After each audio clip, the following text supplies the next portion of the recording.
आज हम लोग आपकी कक्षा 10 में अध्याय 4 में भक्ति शीर्षक से एक कविता है जो कि बिहारी जी द्वारा रचित है।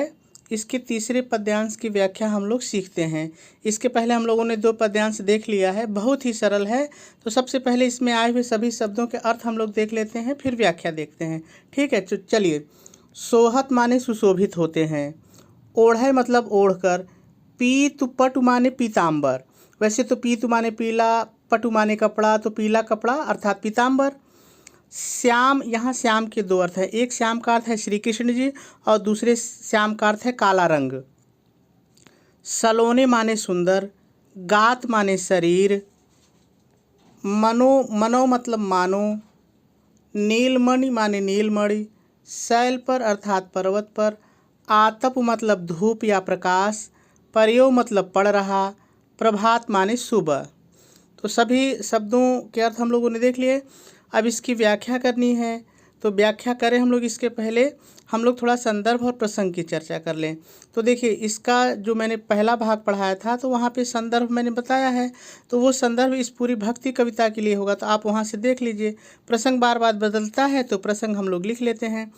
आप प्रसंग हेडिंग डालेंगे और लिखेंगे, प्रस्तुत पद्यांश में कवि बिहारी जी ने पीताम्बर ओढ़े हुए श्री कृष्ण जी की सुंदरता का बहुत ही सुंदर और मनोहारी वर्णन किया है। और आपका जो प्रसंग है वो समाप्त हो जाएगा। चलिए अब व्याख्या की बात कर लेते हैं। आप व्याख्या हेडिंग डालेंगे और पहले अपनी तरफ से लिखेंगे, प्रस्तुत पद्यांश में कवि बिहारी जी कहते हैं, इतना अपनी तरफ से लिखना है।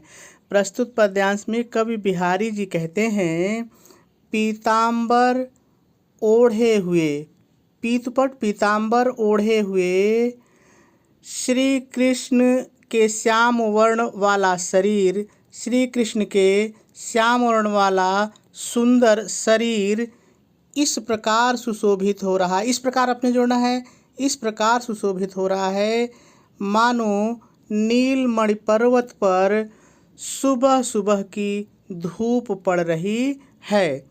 फिर आप अपने से आगे जोड़ के लिखेंगे, अर्थात श्री कृष्ण जी का श्याम वर्ण वाला शरीर पीताम्बर ओढ़ कर के उसी तरह से सुशोभित हो रहा है जिस तरह से सुबह सुबह की धूप पड़ने पर नीलमणि पर्वत सुशोभित होता है। इतना आपको अपने से फिर जोड़ना पड़ेगा और आपकी व्याख्या पूरी हो जाएगी। चलिए, अगर कहीं दिक्कत है तो एक बार फिर से हम लोग देख लेते हैं। आप व्याख्या हेडिंग डालेंगे और पहले अपनी तरफ से लिखेंगे, प्रस्तुत पद्यांश में कवि बिहारी जी कहते हैं, पीताम्बर ओढ़े हुए श्याम वर्ण वाले श्री कृष्ण का सुंदर शरीर इस प्रकार सुशोभित हो रहा है मानो नीलमणि पर्वत पर सुबह सुबह की धूप पड़ रही हो। अर्थात जिस तरह से आपने जोड़ना है, अर्थात जिस तरह से सुबह की धूप पड़ने पर नीलमणि पर्वत सुशोभित होता है, उसी तरह से पीताम्बर ओढ़े हुए श्याम वर्ण वाले श्री कृष्ण जी सुशोभित हो रहे हैं। और आपकी व्याख्या समाप्त हो जाएगी। तो मेरे ख्याल से बात समझ में आ गई होगी। आज इतना।